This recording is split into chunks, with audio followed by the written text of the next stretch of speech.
Okay, today's the day. We're going to try to start the car. Yesterday I got in the mail this ECU. I had to mail it over to England, and a fine fellow named Chris was able to do a swap for me.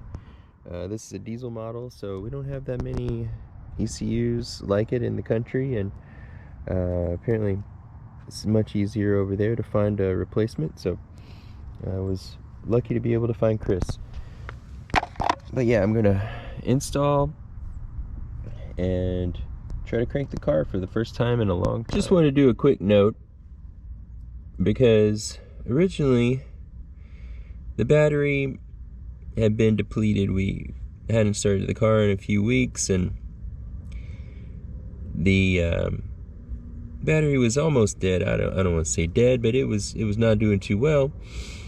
We were charging it while attempting to start it, which, you know, doesn't seem like a terrible thing, but apparently it may have been what caused my issue with the ECU. I'm not entirely sure, but just want to confirm we're not charging it. We charged it all night, and the voltage looks great, 12.55 volts, and that's pretty stable, and so should be great voltage to start the car.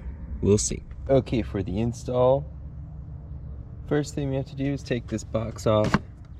It's never easy, so I'll probably turn this camera off as I try to struggle to get it out.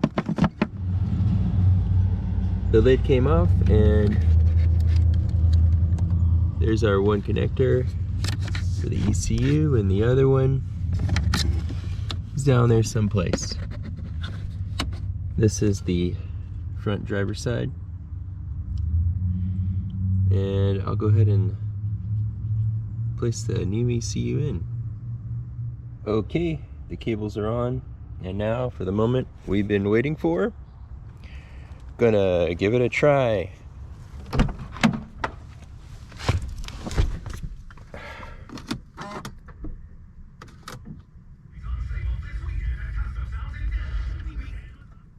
Okay, I saw a glow plug light. That's excellent news. I'm going to give it 2 chances to do the glow. Oh, it's going to start, no problem. Thank you, Chris. This is great. Car's working again. That's 427,000 miles on that ECU, so